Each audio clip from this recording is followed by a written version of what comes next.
कोई भी कार्य ऐसा दुर्लभ नहीं जो हम कर न सके। हम मनुष्य हैं, भगवान के अंश हैं, हमको हारना नहीं। 1000 बार हारेंगे तो भी हम दौड़ पड़ेंगे अपने लक्ष्य की। हार कर नहीं बैठ जाएंगे कि यार 1000 बार हार गए अब क्या जीतेंगे। नहीं नहीं, हम हार को जीत में बदलेंगे। कर देगी। ब्रह्मचर्य में अपने आप एक उन्माद है। अब देखो जिन बच्चों ने ब्रह्मचर्य छीण नहीं किया है उनको देखो कैसे उछलते हैं, कैसे कूदते हैं, बिजली की तरह उनके शरीर में स्फूर्ति होती है, एक उन्मत्तता है, गाते हैं। क्यों? वो उन्माद पैदा कर रहा है ब्रह्मचर्य, आनंद का उन्माद। करना चाहते हो, कोई खिलवाड़ समझते हो? एक बार भगवान शंकराचार्य जी ने देखा कि वो मछली पकड़ने वाले एकदम एकाग्र हुए बैठे, नजदीक गए, बोले भैया कितने रुपए कमा लेते हो? बोले सुबह से शाम तक लगे रहते हैं, 50 रुपए तो आ ही जाते हैं। बोले ठीक है, हम तुम्हें 2 घंटे के 50 रुपया दिलवाएंगे, बस तुम आश्रम में बैठ के नारायण नारायण नाम का कीर्तन करो, बढ़िया भोजन मिलेगा। अब वो आश्रम में कहा बैठो नारायण नारायण करो। जे भी बैठे और नारायण, उनको आग लगी। बोले महाराज हमें वो ठीक, वहां अगर एक को न मिले तो ठीक, तुम्हारे यहाँ नारायण नारायण ठीक।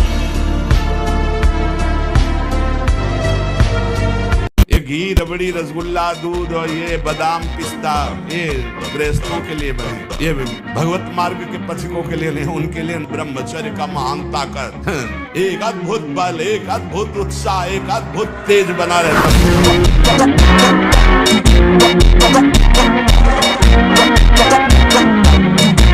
ब्रह्मचारी मतलब आग, ब्रह्मचर्य मतलब आग सच्ची समझो। आग, पैर ऐसे पड़े जैसे आग में पैर पड़ते। आग में पैर कैसे पड़ते हैं? ऐसे ब्रह्मचारी चलता है। क्या है क्या है?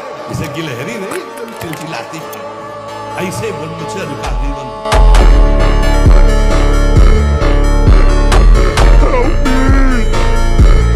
मात्रा स्पर्शास्तु कौन्ते शीतोष्ण सुख दुखदा आगमा पाइनो अनित्यास दास्ते तिक्षस्व भारत। जब तक आप अपने में कुछ भी बल समझते हैं तब तक ये आपको परास्त करता है, और जिस दिन आप निर्बल होकर प्रभु की शरण में इस अहंकार को समर्पित कर दिए, फिर किसी की ताकत नहीं कि आपको परास्त कर सके।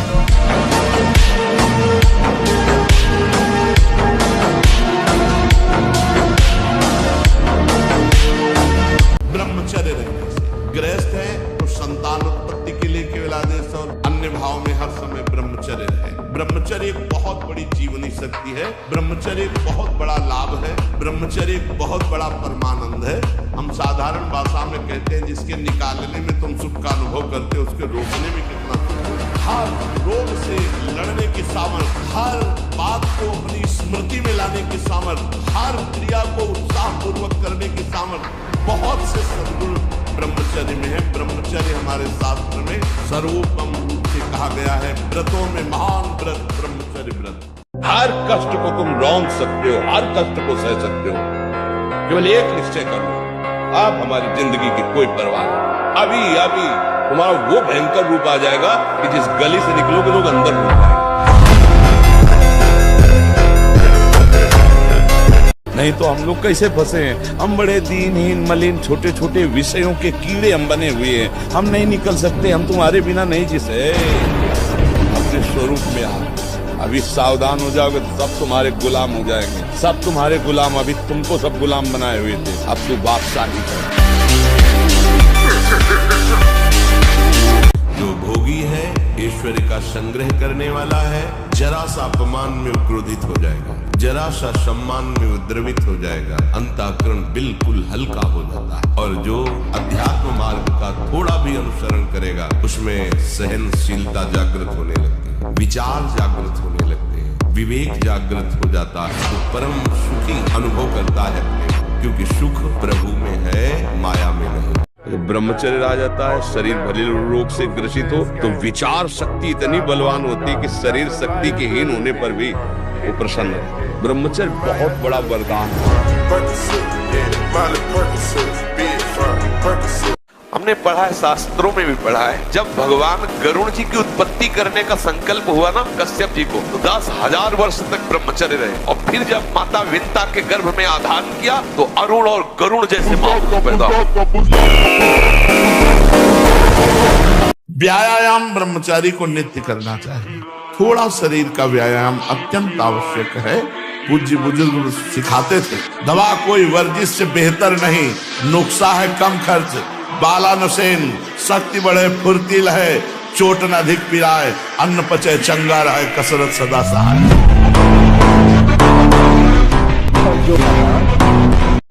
शारीरिक ब्रह्मचर्य और मानसिक ब्रह्मचर्य, मन और 5 ज्ञानेंद्रियों के द्वारा किसी भी विषय का धर्म विरुद्ध भोग नहीं। पूर्व काल में कितने महामुनि इससे सिद्ध हो गए, इसलिए वर्तमान में और भविष्य में भी जो शुद्ध ब्रह्मचर्य का पालन करेगा वो परम पद का आत्मा। उत्साह संपन्न, मदीर्घ सूत्रम, क्रिया विधिज्ञम, व्यसने प्रसक्तम, सूरम कृतज्ञम, दृढ़ सौहृदं से। उत्साह से संपन्न रहो, हर सफलता को प्राप्त करने के अंदर असफलता को रौंदते जाओ। एक बार असफल होंगे, 2 बार असफल होंगे, 3 बार असफल होंगे, चौथी बार मुझे ज्ञान हो जाएगा मैं क्यों असफल हो रहा हूं, और उसमें निकल जाएंगे। हमारे पास कवच भी भजन बनता है और बाण भी बनता है। तुम्हारी आने वाली विपत्ति, आने वाले शत्रु स्वरूप पाप कर्म को वो नष्ट करता है और कवच की तरह सुरक्षा करता है। नाम जैसा अंगरक्षक कोई त्रिभुवन में नहीं।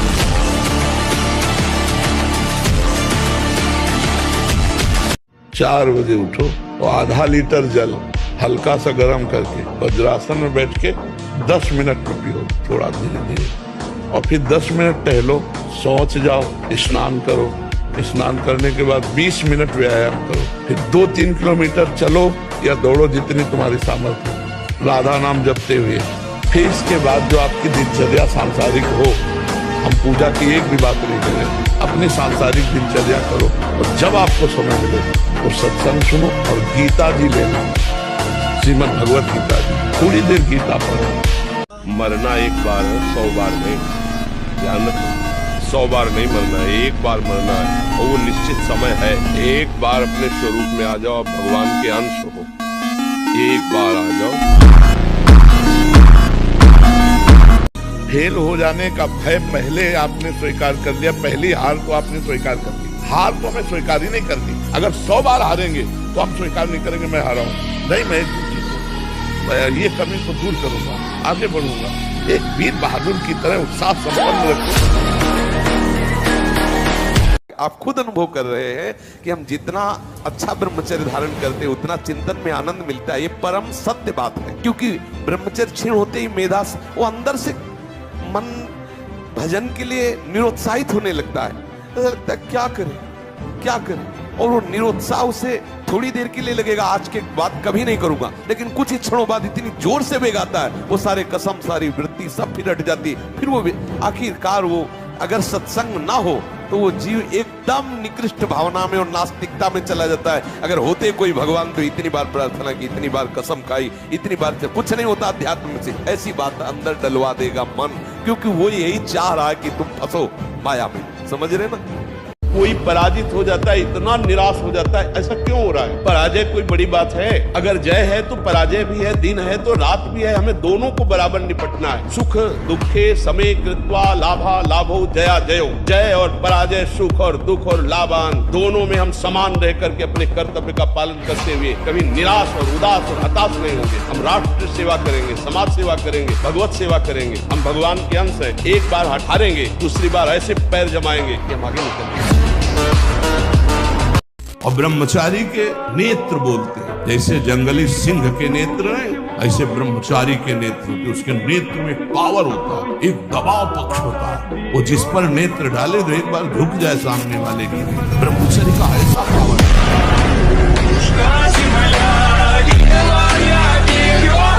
माना विषयी है, माना कामी है, लेकिन एक दिन उस ऊंचाई को आप छू लेंगे, आप खुद बोलेंगे अब कछुनाथ न चाहिए। देख लेना, आप केवल चलते रहो, जैसे चल रहे हो वैसे ही चलते रहो। सच्ची कहते हैं, अगर हृदय में ऐसी बात ना आती तो हम चीख के बोलते मेरा जीवन बर्बाद हो गया।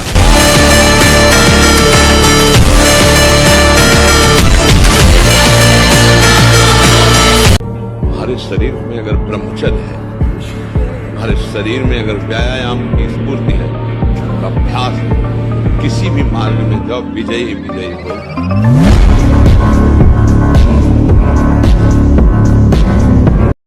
सकारात्मक सोच ही जीवन का सुख है, नहीं तो दुख और सुख और जय और पराजय ये टिकाऊ नहीं है। जैसे दिन टिकाऊ नहीं है, ऐसे रात टिकाऊ नहीं, ऐसे सुख टिकाऊ नहीं है, ऐसे दुख टिकाऊ नहीं। कोई सदैव विजयी नहीं रहता, कोई सदैव हारता नहीं, कोई सदैव सुखी नहीं रहता, कोई सदैव दुखी नहीं रहता। ये क्रम चलता रहता है। चरित्र पावन, चरित्रवान के पास ईश्वर चरण चुनता है।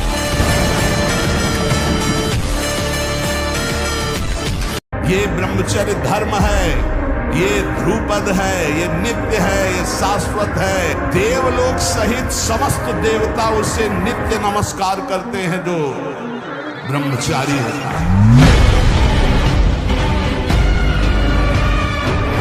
ब्रह्मचर्य व्रत में रत रहने वालों को अत्यंत सावधानी पूर्वक अपनी इंद्रियों को दर्शन, संभाषण, चिंतन से बचाना है। हाँ, ये जवानी जो है ये व्यतीत होनी चाहिए तपस्या में, जलने में। जलोगे तपोगे तो वर्षा हो जाएगी, और अगर पहले भीजे भोगों में पड़े रहोगे तो बुढ़ापा में सड़ोगे फिर।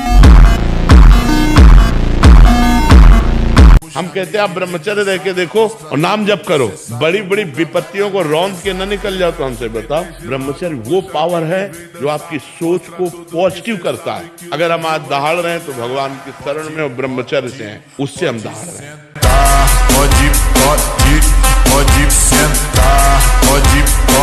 चल चला चल राह में अनुभूतियों का ले सहारा, कौन तेरा साथ देगा, व्यर्थ में किसको पुकारा। जैसे एक शूरवीर योद्धा सामने से वार सहकर कदम आगे बढ़ाता है, ऐसे तुम्हें वीर योद्धा की तरह चलना होगा। जब इस लोक के किसी भी भोग का आकर्षण उपासक के अंदर नहीं रहता, तब दैवी आकर्षण उपस्थित होता है। जैसे आप मृत्यु लोक के भोगों पर विजय प्राप्त कर लिए तो आपके पास अवसर आएगा, आपके पास दैवी आकर्षण आएगा। हर लोक का भोग आएगा, यहाँ से लेकर ब्रह्मलोक तक कोई भी भोग उतरे और तुम्हारा मन चलायमान न हो।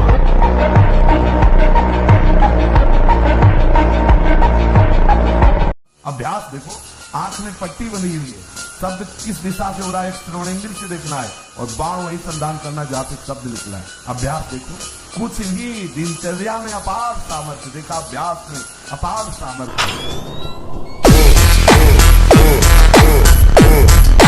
प्राणायाम व्यायाम के 30 मिनट तक ना आप चाय पीजिए ना पानी। चाय तो बड़े बूढ़ों की बात है, आपका शरीर रोगी हो तो आप चाय की जरूरत क्या है। ब्रह्मचारी अपने आप में इतना चाय होता है, ब्रह्मचारी अपने आप में इतना चाय होता है। धन्य है वो काछवाच मल निश्चल राखे, धन धन जननी तेरी रे। धन्य है वो, उसकी माँ धन्य है जिसका जनेन्द्री पवित्र, वाकेंद्री पवित्र और मन पवित्र। मोटरसाइकिल भी जब चलाते ना लोग तो पहले रेस में डालते हैं, नहीं एकदम धुआं धुआं करके रेस में, फिर वो एकदम गरम। जब तुम भी रेस में डालो, 2 बजे उठे छत में चले गए, 3 बजे तक दंड बैठक व्यायाम प्राणायाम करके लगना चाहिए ब्रह्मचारी। गए सुदर्शन चूर्ण है, बड़ा कड़वा होता है सुदर्शन चूर्ण, लेकिन जिसका बुखार ना उतरता हो, नियम से सुदर्शन चूर्ण पाए, उसका बुखार उतर जाएगा। ऐसे ये जो माया का बुखार है ना, सत्संग रूपी सुदर्शन चूर्ण पाओगे ये उतर जाएगा। ब्रह्मचर्य जीवन जिसका है उसमें कभी कोई अभाव नहीं खटकता है। इतनी संतुष्टता, इतनी सहन शक्ति, इतनी गंभीरता। ब्रह्मचर्य महान बल, महान तेज है जो कभी तुम्हें झुकने नहीं देगा, टूटने नहीं देगा।